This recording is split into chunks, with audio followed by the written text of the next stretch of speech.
அதாவது ஒரு உதாரணமாக 5 நேர கடமை ஒவ்வொரு முஸ்லீமுக்கும் கடமை, வேண்டுமென்றே என்ன செய்யலாமா அந்த தொழுகையை விடலாமா அப்படி தான் கேள்வி.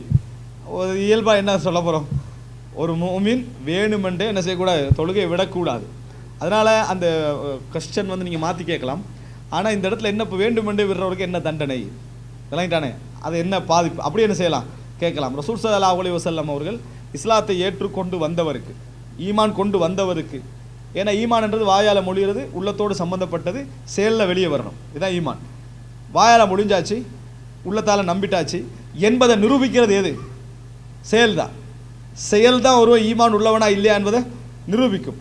அப்போ நிரூபிக்கக்கூடிய அமைப்பில் முதலாவது ரசூலாங்க வச்சது எது, தொழுகையை. அதனால தான் அல் அஹ்துல்லதி பைனனா வபைனல் முஷ்ரிக்கீன் அஸ்ஸலா ஃபமன் தரகஹா ஃபகது கஃபர். ரசூல் ஸல்லல்லாஹு அலைஹி வஸல்லம் சொல்கிறாங்க, எங்களுக்கும் முஷ்ரிக்கீன்களுக்கும் இடையில உள்ள அஹ்தே என்ன தெரியுமா, தொழுகை தான். உடன்படிக்கை, அதாவது வேறுபாடை சொல்கிறாங்க ரசூல்லாங்க. எது, தொழுகை. யார் தொழுகை விடுகிறாரோ அவர் நிராகரித்து விட்டார், அவர் நிராகரித்து விட்டார்னு ரசூல் ஸல்லல்லாஹு அலைஹி வஸல்லம் அவர்கள் என்ன செய்கிறாங்க சொல்கிறாங்க.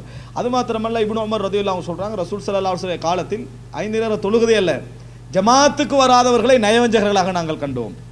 ஜமாத்துக்கு வரவாட்டி நயவஞ்சகன் என்று சொல்லலை, ஜமாத்துக்கு வராதவர்களாக யார் இருந்தார்கள், நயவஞ்சகர்கள், முனாஃபிக்குகள் தான் இருந்தார்கள். ஏன், முனாஃபிக்குகள் உள்ளத்தால் ஈமான் கொண்டவர்களா இல்லை, வாயளவில் ஈமான் கொண்டவங்க.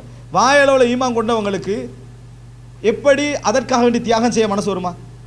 வாயளவில் உண்மையில உள்ளத்தில் சொல்லலை, அவனுக்கு தியாகம் செய்கிற மனசு என்ன செய்யாது, வராது. ஆனால் அவன் வாயளவில் சொன்னதுக்காக வேண்டி என்னதெல்லாம் செய்ய வேண்டியிருந்தது, வீட்டில் தொலை சொல்லலை இஸ்லாம், ஜமாத்தா பள்ளிக்கு வர சொல்லுது. அதனால் என்னென்ன பிரச்சனை அவனுக்கு வந்ததுண்டா, சுபகுக்கு எழும்ப வேண்டியிருந்தது பொய்க்கு.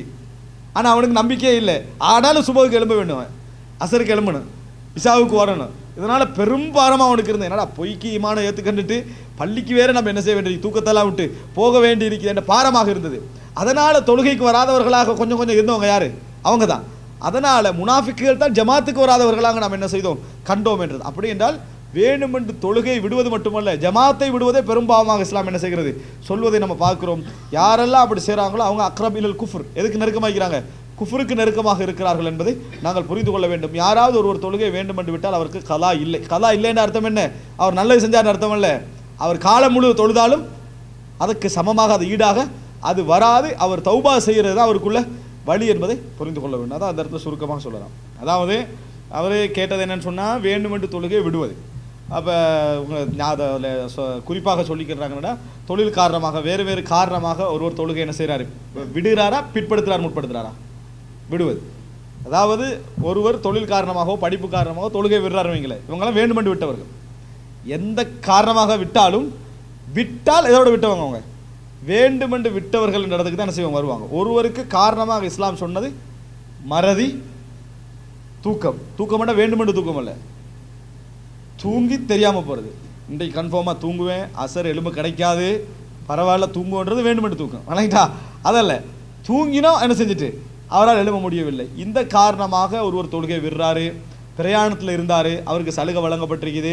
இந்த மாதிரி விடுறவர்களை தவிர தொழிலுக்காண்டு தொழுகை விட்டார், குடும்பத்துக்காண்டு தொழுகை விட்டார், சமூகத்துக்காண்டு தொழுகை விட்டார், கல்விக்காண்டு தொழுகை விட்டார், வேண்டுமென்று தான் விட்டார். அவர் என்னது வேண்டுமென்று விட்டார் என்ற இடத்துக்கு தான் வரும். ஒருவர் இந்த ரீசனுக்காக தொழுகை விட்டால் வேண்டுமென்று விட்டார் என்றது. அவர் என்ன செய்யணும், மார்க்கத்தில் அதுக்கு ஏதாவது உதாரணமாக நிர்பந்த சூழலில் உள்ளவராக இருந்தால் அவரோட மனசு என்ன சொல்லும், இதுக்கு மார்க்கம் என்ன சொல்லுது, ஜம்மு செஞ்சு கொள்ளலாமா, சேர்த்து கொள்ளலாமா, அல்லது எனக்கு கடைசியான லிமிட் என்ன. ஏன்னா எங்களுக்கு தொழுகைக்கு இஸ்லாம் சொல்லி தந்த நேரங்கள் எப்படி, லுகர் டு அசர். ஒருவர் நிர்பந்திக்கப்பட்ட நிலையில் இருந்தாலும் லுகர் டு அசர், லுகர் என்ன செய்யலாம் தொழலாம்.